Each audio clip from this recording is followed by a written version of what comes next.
मैं विनीत हनुमानपुर नाम के एक छोटे से गांव से हूं। हमारी छत एस्बेस्टस शीट की है, हमारा फर्श मिट्टी का है और ज्यादातर दिन हवा सीधी दरारों से सीटी बजाती हुई निकल जाती है। मेरे पापा मजदूरी करते हैं, हाथ फटे हुए, कमर झुकी हुई। मेरी माँ कुछ बकरियां पालती हैं और पता नहीं कैसे एक वक्त के खाने को 2 वक्त का बना देती है।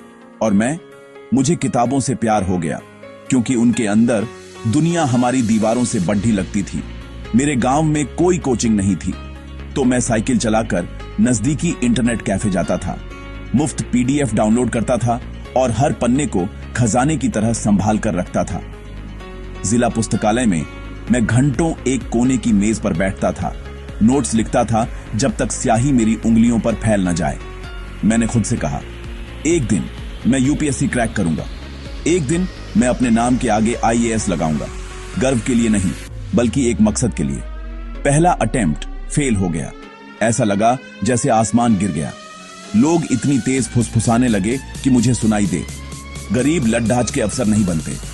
दूसरा अटेम्प्ट फिर से फेल हो गया। फुसफुसाहट हंसी में बदल गई। भाई, तुम गरीब होते हुए भी पढ़ते रहते हो, क्या ये तुम्हें कभी अफसर बनाएगा? उस रात मैंने अपनी माँ को एक धुंधले पीले बल्ब की रोशनी में मेरे पापा की फटी हुई कमीज सिलते देखा। हार मत मानो बेटा, तुम्हारी मेहनत रंग लाएगी, एक दिन तुम अफसर बनोगे। उनकी आवाज नहीं कांपी, मेरी कांपी। मैंने अपने आप से कहा, गरीबी शोर मचाती है, लेकिन मेरा सपना उससे भी बुलंद है। तो मैं अपने समय को लेकर बेरहम हो गया। मैंने सोशल मीडिया से नाता तोड़ डीएच लिया। मैंने सुबह 4 बजे उठना शुरू कर दिया, जब गांव सो रहा होता था और झींगुरों की आवाज ही मेरा इकलौता संगीत होती थी। मैंने अपने डर का सामना डटकर किया। पॉलिटी कमजोर है, उसे ठीक करो। एथिक्स कच्चा है, अभ्यास करो। निबंध को लेकर दुविधा है, तब तक लिखो जब तक पन्नों से खून न बहने लगे। मैं बस में लंच के दौरान और जब बिजली चली जाती थी तो लालटेन की रोशनी में पढ़ता था।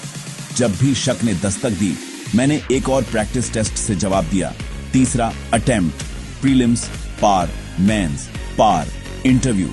मैं एक उधारी की कमीज और अपने पापा की उम्मीदों को अपनी टाई बनाकर अंदर गया। रिजल्ट का दिन आया, मेरा फोन बजा। मैंने कांपती उंगलियों से स्क्रॉल किया। नाम विनीत, सिलेक्टेड। मैं बाहर भागा, चिल्लाते हुए, इससे पहले कि शब्द मेरी सांस तक पहुंच पाते। पूरा गांव इकट्ठा हो गया।